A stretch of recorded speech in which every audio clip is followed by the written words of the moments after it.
Welcome to this week's UEN Capital Update video. I'm Margaret Buckton, your UEN Legislative Analyst. Our primary topics for this week: the school funding SSA proposals to the governor, the House debates the one-time payment for in-person instruction, preschool is still in negotiations to figure out how to recover from an inadvertent reduction in preschool budgets, and Senate Study Bill 1213 is introduced this week, creating a new condition for a school board member to be removed from office. Well, the SSA discussion begins. Senate File 269 sets an increase of 2.4% in the state cost per pupil. That's $169 per student. It also increases the categoricals by a 2.4% increase. In addition to that, there's $10 put on the base to close the gap between the regular program the district cost per pupil and the state cost per pupil. That brings the increase up to $179 per student. And the new state cost per pupil for fiscal 22 will be $7,227. They also freeze the additional levy portion of the state cost per pupil at $750 per student. That's regardless of the per pupil increase, how high that additional levy may go. That's the state's action to pay for what would otherwise be a property tax increase for taxpayers. And they add a little more transportation equity payment to bring down all districts to the average that the Senate insisted on in their negotiations. In this chart from the fiscal note, you see all kinds of details, that $7,227 per student. At the bottom line, you'll see the statewide voluntary preschool program total budget amounts. $80.9 million, that's actually a decrease of $7.4 million, or 8.3%. And that happens as a result of preschool enrollments being lower on October 1st of 2020. Unlike K-12 education, where you have a budget guarantee of a 1% increase, preschool, which is totally funded by state resources, does not have a budget guarantee. So when we saw a drop in preschool enrollment in October of 2020, that forms the budget for your next school year's preschool.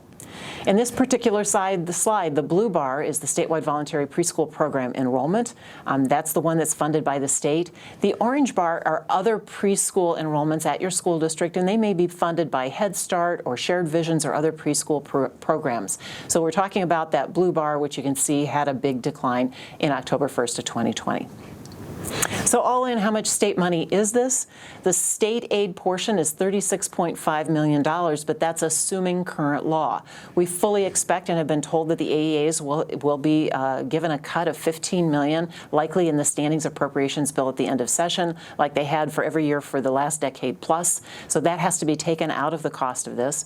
The formula equity piece is $5.8 million in state money. The transportation increase is another $700,000. So all in, this is an increase of $28 million total state investment for public schools so far.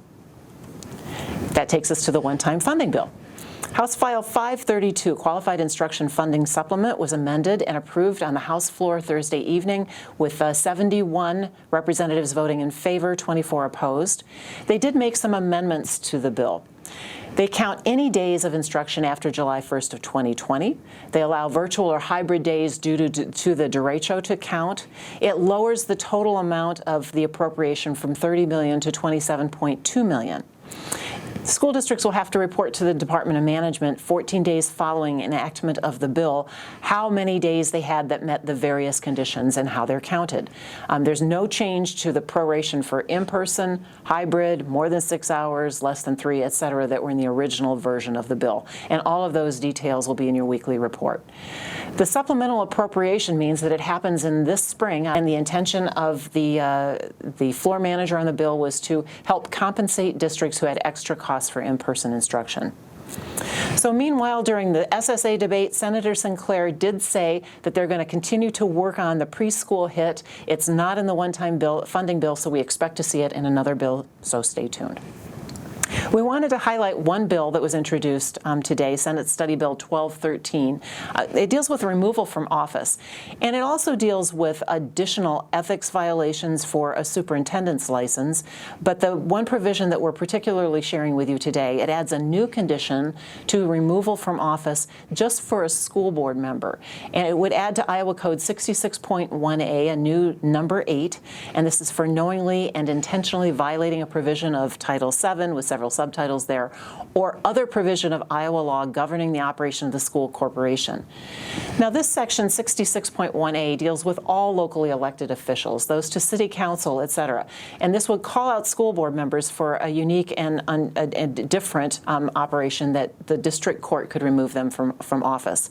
We're concerned about this. There's a subcommittee that's scheduled for next Tuesday. We'll keep you in the know on what happens next.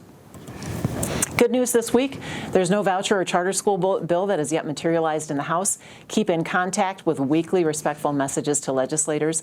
The salient message that's really resonating with those on the fence is that Iowa's bottom 5% of schools, they're delivering much better results than other states.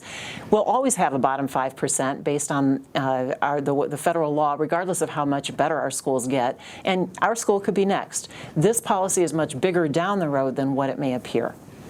Coming up next week, conversations on preschool funding and many other bills getting through committees and floor debate in preparation for the March 5th funnel deadline.